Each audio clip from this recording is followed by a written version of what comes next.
Wehrkampftage der SA in Prag. Mit klingendem Spiel marschieren Abteilungen des Reichsarbeitsdienstes durch die Straßen.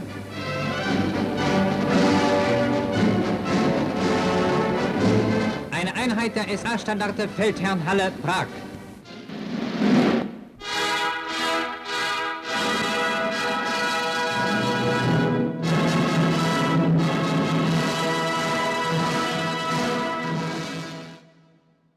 Ma voix émane d'une époque bien précise, la nôtre, celle du XXIe siècle. Elle vient avec les connaissances que nous avons toutes et tous intégrées sur ces événements, ainsi qu'avec l'habitude d'être confrontés aux images de propagande. Diffusées en première partie dans les cinémas du Reich, comprenant le protectorat de Bohême-Moravie, dont le centre politique était Prague, ces images d'actualité étaient l'un des leviers favoris du ministère pour l'éducation du peuple et de la propagande, présidé par Goebbels. J'ai souhaité les exhumer des fonds de l'ECPAD car, entre les tissages du montage, se joue la politique de germanisation et la cruelle répression qui l'accompagna. Politique que le gouvernement nazi mit en place dès les premiers mois de l'occupation de l'ex-Tchécoslovaquie, en date du 15 mars 1939.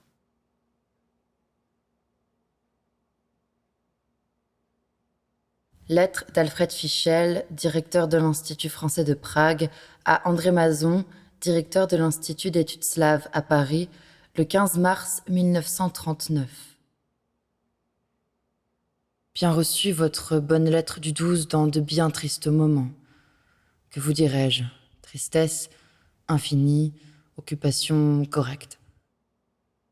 Pour le moment, rien de changé à la vie de notre mission. Nous attendons des instructions de Paris et le déroulement du drame avec beaucoup de sang-froid.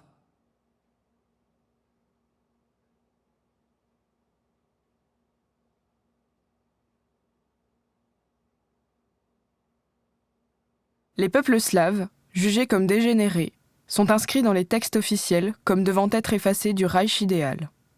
Selon leur classification, les dirigeants estiment que certaines catégories de population peuvent être solvables dans la nation allemande, tandis que d'autres doivent être éliminées. Germaniser, c'est aussi imposer la langue allemande à tous les niveaux de la société. Les actualités sont diffusées en allemand et jamais en tchécoslovaque. Im Tschernin-Palais sprach der Reichsminister zu den deutschen Kulturschaffenden des Protektorates. Er dankte ihnen für ihre Arbeit und ermahnte sie, sich immer ihrer kulturpolitischen Vorpostenstellung für das Reich bewusst zu sein. Son statut de langue officielle est également rappelé par l'image.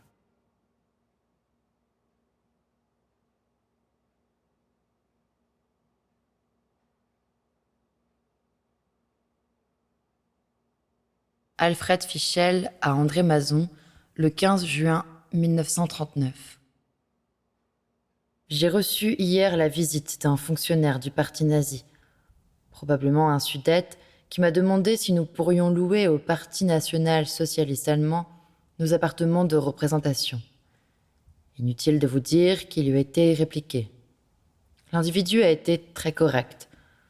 Qu'est-ce que cela veut dire ? On parle beaucoup d'annexion, mais je ne vois guère ce que les Allemands auraient à y gagner.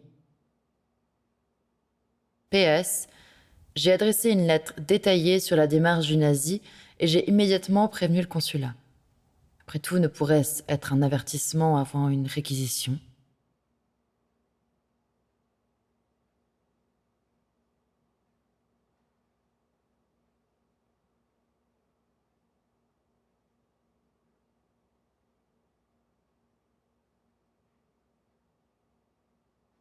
Prague est cadrée, montée, commentée pour apparaître comme une cité centrale au cœur du rayonnement du Grand Reich.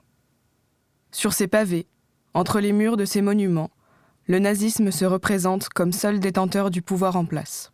Et les opérateurs la subliment avec ces vues qui font penser à des cartes postales.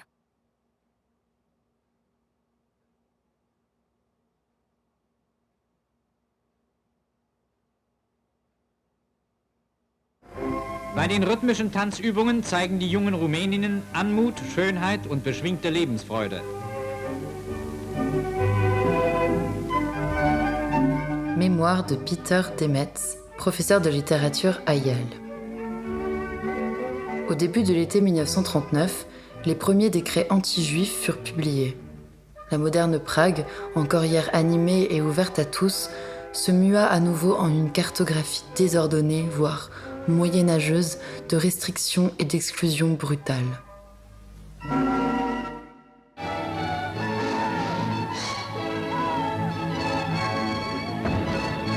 Solche Übungen verlangen Mut und Gewandtheit. En 1942, au cours d'une réunion secrète du gouvernement, le Reichsprotektor et général SS Reinhard Heydrich exprime la volonté d'augmenter la tenue d'événements sportifs en Bohême-Moravie. Ceci dans le but de détourner les Tchécoslovaques de la politique et ainsi d'accélérer l'assimilation de la population à la nation allemande. Ces images de compétition et d'exercices sportifs, dont la majeure partie ont été filmées au Stade Strahov de Prague, furent diffusées en août 1943. Leur fabrication fait écho à ces intentions.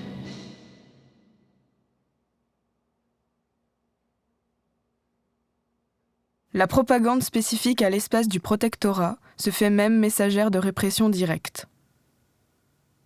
Avec cet extrait diffusé en novembre 1943 de l'introduction du nouveau Reichsprotektor Wilhelm Frick au château de Prague.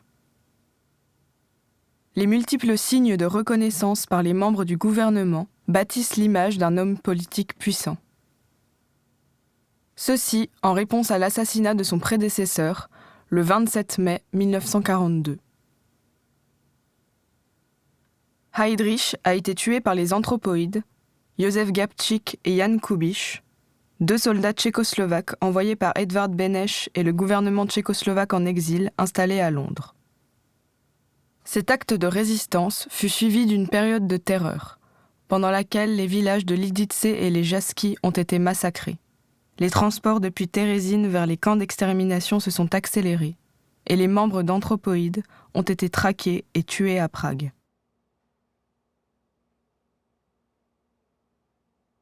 Madeleine Vukun-David, étudiante boursière à l'IFP à André-Mazon, le 7 juillet 1942. Vous devinez que j'aimerais répondre par là même à votre carte, mais malheureusement le temps n'est pas, en ce moment, aux longues lettres et il faut se contenter de dire l'essentiel. Nous continuons donc d'aller relativement bien, mon mari et moi.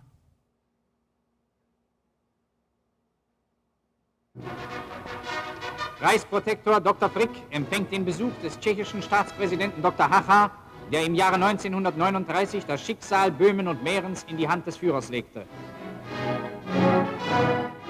Filmer et montrer au public pragois l'arrivée du nouveau Reichsprotektor agit comme un rappel des effroyables mesures qui avaient été appliquées quelques mois auparavant.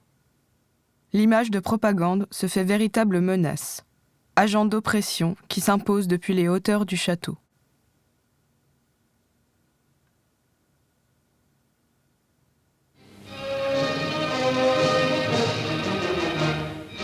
Comme le souligne Victor Klemperer dans La langue du Troisième Reich, le parti nazi se racontait en fait par tous les canaux de la propagande. Appliqué au protectorat de Bohême-Moravie, l'officiel et le grandiose se révèlent un langage spécifique, visant l'anéantissement à la fois de l'identité tchécoslovaque, ainsi que de toute velléité de résistance.